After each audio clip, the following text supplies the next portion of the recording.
As we all know, the history of America is dark and horrifying. But what you may not know is the true origin of America. The government wants you to believe that we escaped from the British, when in fact, the British escaped from us. In 1670-89, the British left from India, which is where America was. They left India and went to the United States, which wasn't the United States, but it is in that universe. The real universe. This universe, obviously. And America, they didn't want to be in India. They wanted to go to Japan, because they recognized that all of their favorite anime came from Japan. So all of America moved into Japan and became Japanese. And then the Japanese left to go to India because they didn't want to be around America. I can attest. This is true. Then in 1794, George P.H. Washington, Pheromone, What? dropped the sun on the UK 18 times, creating what we now know as the craters in Southern Carolina. And thus began the Revolutionary War. In Japan.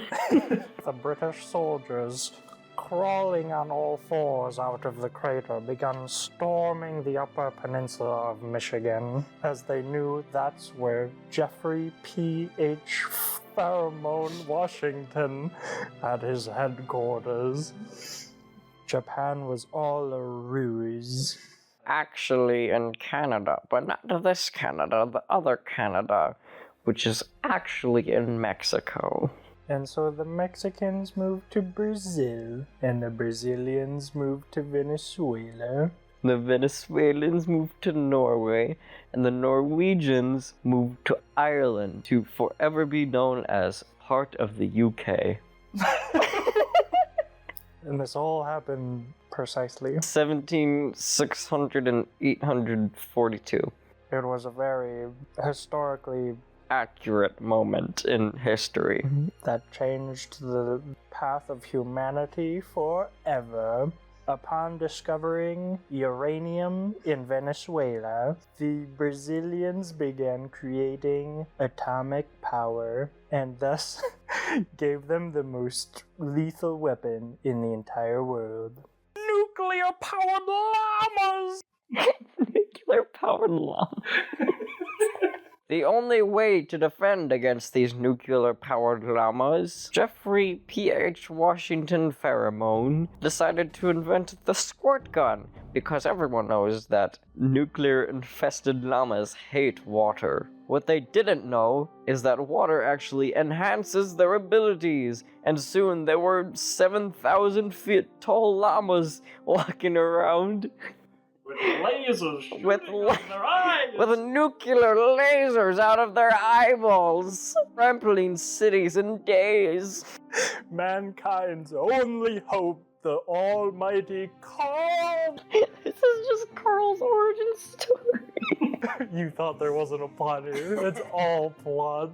Carl the Cthulhu began waging war on the 73,000-foot llamas with lasers shooting out of their eyes. I cannot emphasize this enough. There were lasers shooting out of their eyes. Nuclear-powered llamas enhanced by squad guns.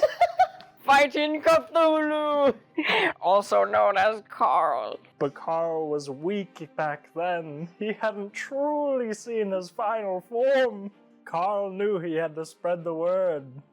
The word of Bitcoin. With enough troops, the Bitcoiners faced off against the nuclear-powered llamas, crawling up their legs and stabbing their nuclear-powered eyes so they could not shoot lasers. Then, harnessing the llama's eyes, Carl became Cthulhu and wreaked havoc upon the world, for he had no true allies. By the end of the 8,000-year-long war, Carl was the only living thing on the planet. But little did Carl know. An old woman lived through Carl's teachings. She became the famous Bitcoin witch, appearing and disappearing at will, spreading the word of Bitcoin. She would go around putting